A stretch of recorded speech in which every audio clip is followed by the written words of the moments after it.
Welcome back to Where You Live on Shaw TV. I am Sarah Love, and I am here with Sergeant Sean Mulligin, who is with the Guns and Gangs unit here in Thunder Bay.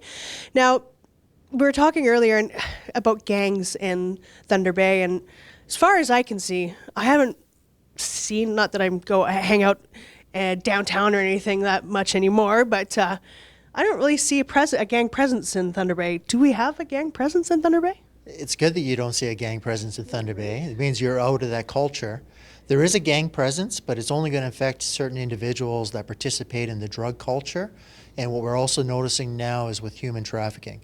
So if you're participating in the sex trade, then you may see the presence of gangs as well. What is the definition of a gang? The definition of a gang is essentially 3 or more individuals, either formally or informally connected, that identify themselves with a moniker or a name. They usually have certain identifiers, and they participate in some type of criminal activity. And by participating in these criminal activities, what they usually do is they create some form of intimidation or a threatening presence within that community. And that's what we recognize as being a gang.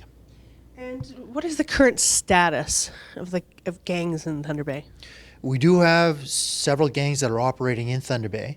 They're from outside the Thunder Bay region, and they moved to Thunder Bay essentially to raise money.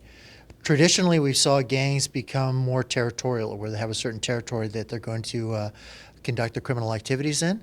Here in Thunder Bay now, we're starting to see that they're moving into the area. They're less territorial, and they're more business-based. So wherever they can go to make more money is where they're going to move to. And it's not just Thunder Bay in general. We're seeing it in a lot of the northern communities as well. And do they stick around, or do they just kind of hang out for a bit and then take off? As long as they can make money, they will stay. And by selling drugs in our community, they're making more money than they would back home. And if they can find individuals to bring the drugs into northern communities, they'll make even more money. Right. So they're trying to establish those connections with individuals that are already based in Thunder Bay. What about youth gangs? Are there any youth gangs here in Thunder Bay? By definition, no. And the reason we say that is there are groups of kids that are usually connect through social media, and they'll create these fly-by-night gangs where there's really no criminal behavior that they're demonstrating or conducting in our community. They're just essentially wearing colors, or they'll throw up some tagging in the community, or create some hand signs. And what they essentially doing is mimicking a lot of the gangs that we saw come out of LA. I find that really interesting. I don't know why I find it really interesting, but I do. I don't see it in Thunder Bay. Maybe that's why I find it interesting, but it just seems like, I don't know. I can't really explain it. Well, the reason you don't see it is because you're not involved in those cultures, and that's a good thing. It's like I said, if you're out buying drugs on the street, then there's going to be a gang presence. They're the ones that control the flow of drugs. If you're participating in the sex trade, then there's a presence. But if you're not, it's not going to affect you whatsoever. So we can just all go out about our days and carry on as usual and... Exactly. Yeah. They're not going to affect the ordinary citizen that's out here just doing what they usually do, living.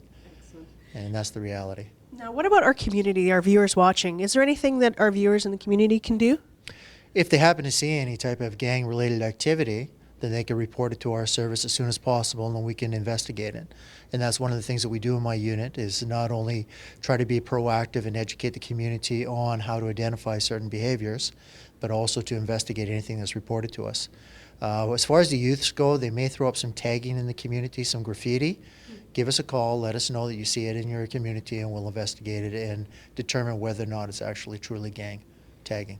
I guess that's a good thing too, right? That it's, I don't see it.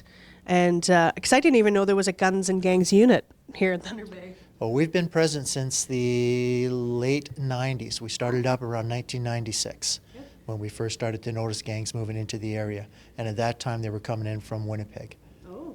Yes. So I'm not seeing it. So you guys are obviously doing your job, which is great. We're trying. Yeah, the 3 main gangs that started to move in the late 90s have already dissipated.